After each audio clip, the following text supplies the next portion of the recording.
नमस्कार, मी भाऊ तोरसेकर. तुम्ही बघत आहात प्रतिपक्ष. मित्रांनो,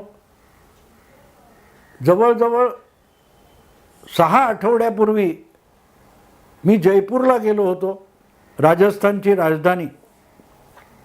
संजय दीक्षित नावाचे आमच्यासारखे यूट्यूबर आहेत आणि त्यांची जयपूर डायलॉग्स ही एक चांगली संस्था आणि संघटना आहे. त्यांचं वार्षिक संमेलन होतं. जवळजवळ 40-50 लोकांना, आमच्यासारख्यांना त्यांनी आमंत्रित केलं होतं देशाच्या कानाकोपऱ्यातून, आणि वेगवेगळे परिसंवाद आयोजित केले होते. त्यापैकी जो राजकीय परिसंवाद होता त्यामध्ये माझा सहभाग होता. आणि तिथे बोलताना मी एक वक्तव्य केलं होतं की भारतीय जनता पक्ष किंवा NDA, मोदी किंवा शहा ज्यावेळेला वारंवार डबल इंजिन म्हणतात, तेव्हा पंतप्रधान आणि राज्याचा मुख्यमंत्री असा अर्थ आपण लावतो, पण तो वास्तवातला अर्थ तो नाही आहे. वास्तवातला अर्थ साधा सरळ आहे. डबल इंजिन म्हणजे नरेंद्र मोदी आणि अमित शहा ही डबल इंजिन आहेत, ही 2 इंजिन आहेत आणि ही एकत्र काम करत आहेत, पंतप्रधान आणि मुख्यमंत्री नाही. मग डबल इंजिन म्हणजे काय? तर डबल इंजिन म्हणजे पंतप्रधान नरेंद्र मोदी यांचा लोकप्रिय चेहरा, पंतप्रधान म्हणून त्यांची लोकप्रियता, आणि अमित शहा म्हणजे भारतीय जनता पक्षाचं निवडणूक जिंकून देणारं संघटन, हे दुसरं इंजिन आहे. लोकप्रियता हे एक इंजिन आहे आणि संघटन हे दुसरं इंजिन आहे. तेव्हा पंतप्रधान आणि मुख्यमंत्री हा भ्रम डोक्यातून काढून टाका, असं मी त्या परिसंवादात सांगितलं होतं. आणि त्यावेळेला आणखीन एक गोष्ट सांगितली होती की डबल इंजिनच्या विरोधात इंडी अलायन्स म्हणून जी आघाडी तयार झालेली आहे, या इंडी अलायन्समध्ये 26 पक्ष आहेत आणि 26 इंजिनं आहेत. पण 26 इंजिनं एकाला एक जोडली म्हणून रेलगाडी तयार होत नाही. रेलगाडी जी असते तिला 1 किंवा 2 इंजिनं पुरतात. पण त्यामध्ये मालगाडी असेल तर माल भरण्यासाठी माल डब्बे लागतात, वॅगन्स लागतात. आणि जर प्रवासी वाहतूक करायची असेल तर बोगी म्हणजे प्रवाशांचे डबे असायला लागतात, जिथे त्यांची झोपायची बसायची सोय असते. 26 इंजिनं जोडून रेल होत नाही, पण 26 डबे किंवा बोगी असतील आणि त्याला 2 इंजिनं जोडली तर अतिशय वेगाने रेलगाडी दौडते. पण 26 इंजिनं जोडलेली गाडी यार्डात उभी आहे, ती कधीही सुटणार नाही. ती यार्डात उभी आहे असं जे मी सांगितलं होतं ते समोर बसलेले ऐकणाऱ्यांना हसू आलं होतं. पण मित्रांनो, वास्तविकता बघा. मी गंमत केली होती, पण गंमत ही सुद्धा वस्तुस्थिती होती. जूनमध्ये पाटण्यामध्ये नितीश कुमार यांच्या पुढाकाराने देशातल्या 22-24 पक्षांची बैठक बोलावण्यात आली. त्यामध्ये एक 2024साठी निवडणुकीची एक राष्ट्रीय आघाडी बनवूया असा निर्णय झाला होता. त्याला आता 6 महिन्याचा काळ उलटून गेलेला आहे. जूनपासून डिसेंबर उजाडला म्हणजे 6 महिने झालेत. पण 6 महिन्यामध्ये पाटणा, बंगलोर, मुंबई आणि आता काल परवा दिल्ली अशा 4 बैठका झाल्या, पण गाडी यार्डातून बाहेर पडताना दिसलेली नाही. गाडी यार्डातून बाहेर पडलेली नाही. आणि या पार्श्वभूमीवर ज्यामध्ये महाराष्ट्रातून शरद पवार आणि उभाटा शिवसेनेचे पक्षप्रमुख उद्धव ठाकरे गेलेले होते, त्या उभाटा सेनेचं जे मुखपत्र आहे, त्या मुखपत्राने नेमका त्याच दिवशी सामनामध्ये एक अग्रलेख आला. तो अग्रलेख असा आहे की 27 घोड्यांचा रथ आहे. म्हणजे इंडी अलायन्स हा 27 घोड्यांचा आहे. ज्याला मी तिकडे इंजिन म्हणालो होतो त्याला सामना घोडा म्हणतोय. इंडी अलायन्स हा 27 घोडे जोडलेला रथ आहे असं सामनाचं म्हणणं आहे. आणि ते खरं आहे, कारण इंजिन असो किंवा घोडा असो, अगदी सुरुवातीच्या काळामध्ये रेल्वे वगैरे ज्या गाड्या होत्या त्यासुद्धा घोडे जोडत होते, डबे घोडे ओढून घेऊन जायचे. आता ठीक आहे, म्हणजे मुंबईत मला वाटते पहिली ट्राम सुरू झाली ती घोडे ओढायची, चाकं रुळावर असायची. तर तसं इंडिया अलायन्स म्हणजे 27 घोड्यांचा रथ आहे असं म्हटलं तर मी त्याला वावगं म्हणणार नाही. पण इंडिया अलायन्सचं नेमकं दुखणं काय आहे हे मात्र त्या सामनाच्या अग्रलेखामध्ये नेमकं लिहिलेलं आहे की रथ तयार आहे, त्याला 27 घोडे जोडलेले आहेत, पण त्या घोड्यांना योग्य दिशेने धावून बळवून दौडवू शकेल असा सारथी गाडीवान त्या रथामध्ये नाही. ही 26 इंजिनं जी काय मी जयपूरला बोललो होतो तेच आता स्वतः सांगतात की आम्ही घोडे आहोत, पण आम्हाला गाडीवान पाहिजे. आणि इथे फरक कळतो की मोदी किंवा शहा ज्या वेळेला डबल इंजिन म्हणतात तेव्हा ते एक नव्हे तर 2-2 गाडीवान आहेत असं म्हणतात. इंजिन नुसतं चालत नाही, इंजिन चालवणारा गाडीवान असावा लागतो, सारथी असावा लागतो. आणि सामना हे त्या इंडिया अलायन्सचं आजचं महाराष्ट्रातलं मुखपत्र काय म्हणतं की 27 घोडे आहेत, 27 इंजिन आहेत, पण गाडीवान नाही, सारथी नाही. मजा हीच आहे मित्रांनो. जे कोणी भाजपच्या विरोधातले यूट्यूब चालवतात, चॅनेलवर बोलतात, बुद्धिजीवी म्हणून डिबेट करतात, वर्तमानपत्रातून भाजप विरोधी अग्रलेख, मोदी विरोधी अग्रलेख लिहितात, त्यांच्या मेंदूत ही गोष्ट शिरलेली नाही की 27 घोडे गोळा केले म्हणून कुठेही पोहोचता येत नाही.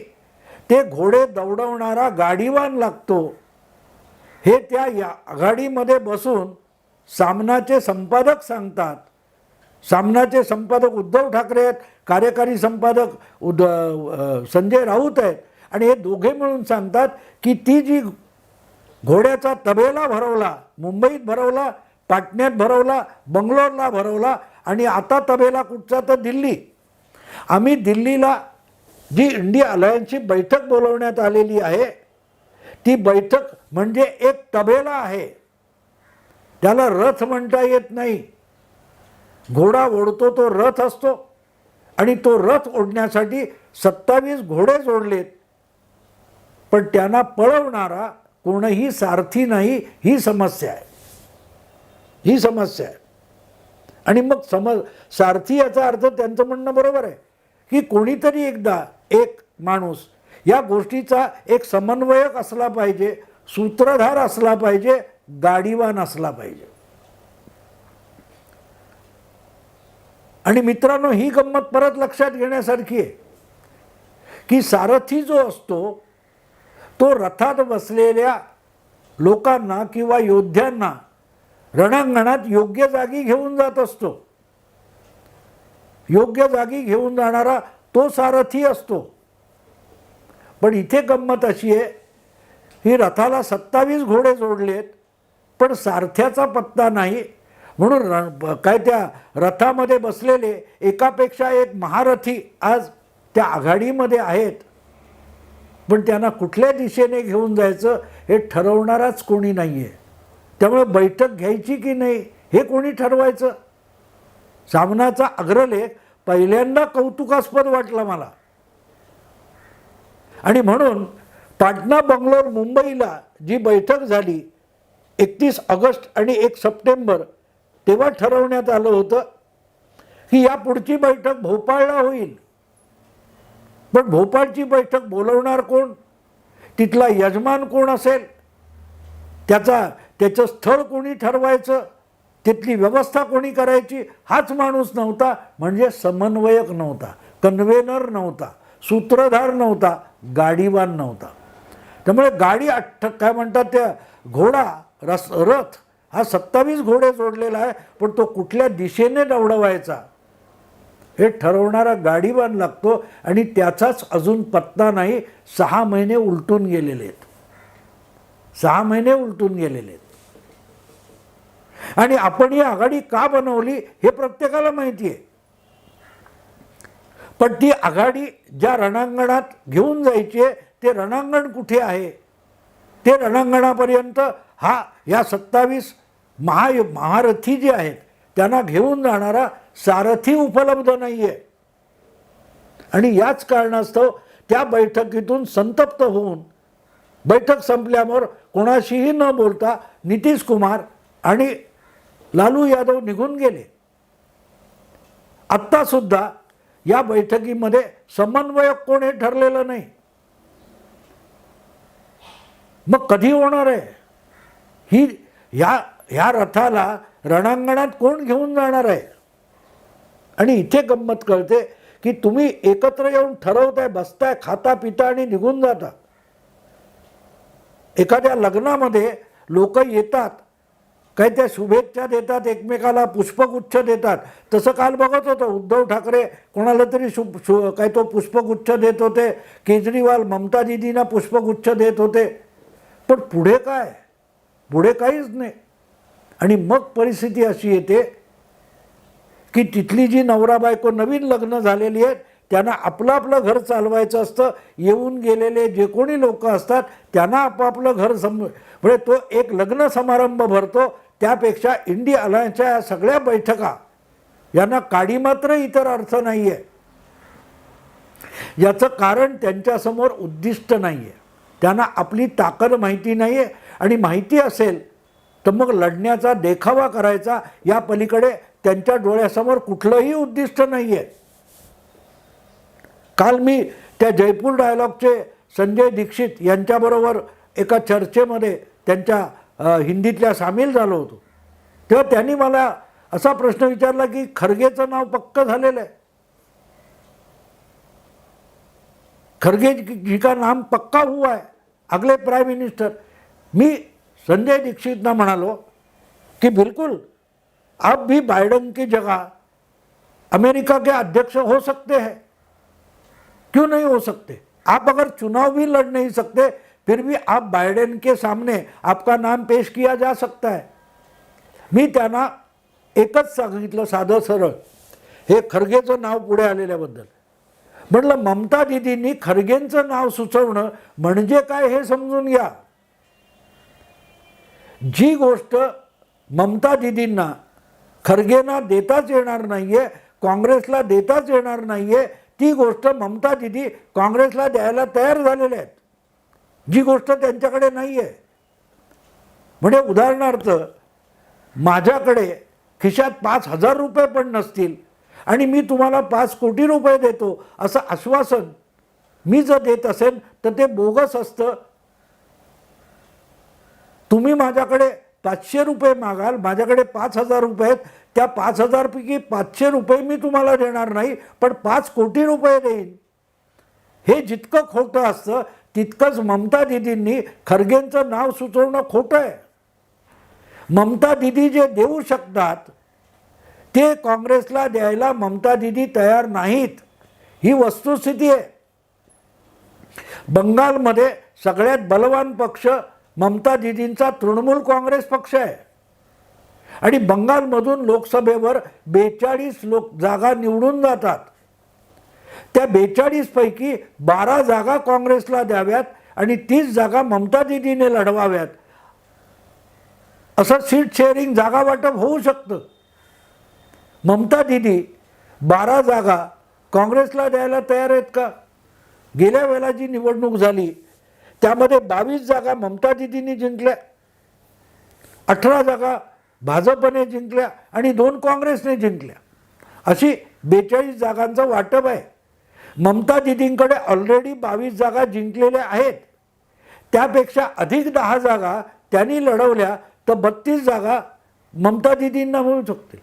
10 जागा काँग्रेसला द्या किंवा काँग्रेसला 12 आणि ममता दिदीने 30 असंही वाटप होऊ शकतं. आणि हे जागा देणं हे ममता दिदींच्या हाती आहे. 42 मधल्या 2 जागा काँग्रेसकडे असताना ममता दिदीला आम्ही 32 जागा देतो असं काँग्रेस म्हणू शकत नाही, 35 देतो असं काँग्रेस म्हणू शकत नाही. कारण काँग्रेस हा तितका बंगालमध्ये बलवान पक्ष नाही आणि त्यामुळे देण्यासारखं ज्याच्याकडे आहे त्याने देऊ करणं आणि त्यातून देऊ करणं याला अर्थ असतो. महाराष्ट्रामध्ये 48 लोकसभेच्या जागा आहेत. त्यात शिवसेनेने गेल्या वेळेला 18 जागा जिंकल्या होत्या.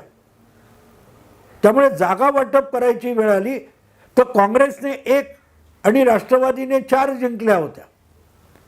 त्यामुळे जागा वाटप करायचं असेल तर ज्या 25-23 जागा गेल्या वेळेला शिवसेनेने लढवल्या होत्या त्यापैकी काही जागा राष्ट्रवादी किंवा काँग्रेसला देणं भाग आहे. त्या द्यायला उद्धव ठाकरे तयार आहेत का? नाही, आम्ही गेल्या वेळेला 23 लढवल्या, त्या सगळ्या आम्हीच लढवणार, हा उद्धव ठाकरे यांचा हट्ट आहे. पण त्या जिंकतील याची शक्यता नाही. पण ज्या आधीच्या निवडणुकीत आमच्याकडे होत्या त्यातली एकही जागा आम्ही सोडणार नाही. ममता दिदींची कहाणी तीच आहे. बंगालमध्ये 48 जागा आम्ही लढवल्या, आपल्या 42 जागा आम्ही लढवल्या आणि 22 जिंकल्या. आणि त्यामुळे साहजिकच तिथे काय असेल 16-18 जागी ममता दिदींचा पक्ष 2 नंबरवर असेल, काँग्रेस नसेल. त्यामुळे काँग्रेसला 10 जागा देखील ममता दिदी देणार नाही आहेत. पण पंतप्रधान पण ममता दिदी द्यायला तयार आहेत. पंतप्रधान पदासाठी काँग्रेसचा खरगे हा चेहरा ममता दिदींना पाहिजे. याचा अर्थ ममता दिदी 5 कोटी रुपये काँग्रेसला द्यायला तयार आहेत. पण आपल्या खिशामध्ये जे 5,000 रुपये आहेत त्यातले 500 रुपये सुद्धा काँग्रेसला द्यायला ममता दिदी तयार नाहीत. फरक कळतोय मित्रांनो? जे माझ्याकडे नाही ते मी देईन तुम्हाला, पण माझ्याकडे आहे त्यातलं तुम्हाला अजिबात देणार नाही. ही भूमिका घेतलेले सगळे पक्ष 27 पक्ष एकत्र आलेले आहेत, रथी महारथी.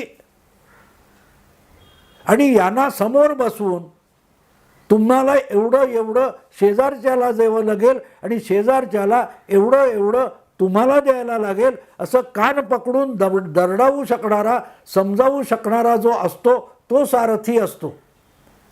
जो रथाचे घोड्याचे लगाम ज्याच्या हातात असतात तो सारथी असतो. आणि तो रथ कुठल्या बाजूला घेऊन जायचा हे ठरवणं त्याच्यावर अवलंबून असतं.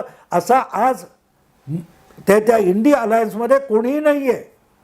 या सगळ्या 27 पक्षांना समोर बसवून त्यांचं जागा वाटप कान पकडून करून घेणारा, कोणतरी अधिकारवाणीने बोलू शकणारा इंडिया अलायन्समध्ये कोणी नाही, असं सामनाच्या अग्रलेखाचा आशय होतो. कोणी आहे? दिसतोय कोणी तुम्हाला? उदाहरणार्थ गेल्या लोकसभा निवडणुकीत लालूंच्या पक्षाला एकही जागा जिंकता आली नाही. तरीही लालूंचा प्रभाव बिहारमध्ये मोठा आहे. त्यांच्या पक्षाला गेल्या वेळेला विधानसभेत सगळ्यात मोठा पक्ष आहे आणि लोकसभेत एकही जागा नाही. किती विचित्र प्रकार आहे बघा मित्रांनो. आत्ता गंमत अशी आहे की ज्या बिहारमध्ये 40 लोकसभेच्या जागा आहेत त्याच्यात सर्वात मोठा पक्ष म्हणून लालूंच्या पक्षाला कमीत कमी 20-22 जागा ते मागणारच. आता त्यांनी 20 जागा मागितल्या आणि नितीशच्या पक्षाचे 16 खासदार असतील तर इथे 36 जागा गेल्या. काँग्रेसला 4 जागा दिल्या. तर मग उरलेले इंडिया अलायन्समध्ये आलेल्या पक्षांनी करायचं काय? हा एक मुद्दा आहे. आणि त्याच्यानंतर जेव्हा ह्या जागा वाटप झाल्यानंतर ज्या ज्या पक्षाच्या वाट्याला ज्या ज्या जागा येतील त्याला मित्र पक्षाने आपली मतं दिली पाहिजेत. बंडखोर उमेदवार उभा करता नये, ही सुद्धा एक कटकट आहे. आणि म्हणून मुद्दा असा येतो की इंडिया अलायन्समध्ये सगळे महारथी जमा झालेत, पण त्यांचं सैन्य एकत्र येऊन एक दिलाने लढणार आहे का? हा सगळ्यात मोठा जटिल आणि गहन प्रश्न आहे. हे सगळे 27 लोक जमलेत ना, ते त्या शोले सिनेमातल्या असरानी सारखे आहेत. हम अंग्रेजों के जमाने के जेलर है. आठवतं ना तुम्हाला? एक अत्यंत कॉमेडी पात्र जेलरचं बनवलेलं होतं, आठवतं तुम्हाला? आणि मग तो एका वेळेला काहीतरी अख्ख्या तुरुंगाची झडती घ्यायला येतो आणि म्हणतो, त्याच्या मागून जे काय शिपाई सैनिक असतात त्यांना सांगतो, आधे इधर जाओ, आधे उधर जाओ, बाकी मेरे पीछे आओ. इंडिया अलायन्सची परिस्थिती त्या असरानी अंग्रेजों के जमाने का जेलर असतो तशी आहे. 27च्या 27 असरानी एकत्र आलेत. 27च्या 27 असरानी इंडिया अलायन्समध्ये एकत्र आलेत आणि ते म्हणतात की आधे इधर जाएंगे आधे उधर जाएंगे बचेंगे मेरे साथ आएंगे. याचा अर्थ कसा लावायचा मित्रांनो? तो असरानी आपणच एकटा समोर इंडिया अलायन्समध्ये येणार आहोत, आपले कोणीही सहकारी आणि मतदार हे इंडिया अलायन्समध्ये आलेले नाहीत याचीच साक्ष देतो. त्यामुळे महारथी 27 जमलेले आहेत, पण त्यांचा 27 घोड्यांचा रथ कुठे घेऊन जायचा हे सांगणारा एकही माणूस नसतो. त्यांच्या विरोधातल्या भाजप किंवा NDAची जमेची बाजू तीच आहे. तिथे या सगळ्या छोट्या मोठ्या पक्षांना आपल्या पंखाखाली घेऊन प्रसंगी दमदाटी करणं, प्रसंगी कान पकडणं आणि समेटाने सगळं जागा वाटप करून घेणं हे करू शकणारा अमित शहा किंवा मोदी नावाचा माणूस आहे. सारथी असलेली NDA आणि सारथी नसलेली इंडिया अलायन्स हा फरक तुमच्या लक्षात येईल की तिथे महारथी आहेत आणि सारथी सुद्धा आहे. अमित शहा हा सारथी आणि योद्धा नरेंद्र मोदी अशी पूर्ण सज्जता समोरच्या बाजूला आहे आणि इथे 27 महारथी आहेत, पण त्यांचा रथ कुठल्या दिशेने जाणार आहे हे ठरवणारा सारथी सापडला नाही. हे सामनाचं रडगाणं 100% बरोबर आहे आणि ही टीका नाही मी केलेली, ही वस्तुस्थिती आहे आणि तीच सामनाने कथन केलेली आहे. ती अधिक उलगडून मी सांगितली. बाकीच्या वेळेला सामना वाचनीय नसतोय म्हटलं तरी काही वेळेला तो अर्थपूर्ण असतो. एवढाच याचा अर्थ आहे. आत्ता इथेच थांबतो. आवडलं लाईक करा, शेअर करा, सबस्क्राईब करा. नमस्कार.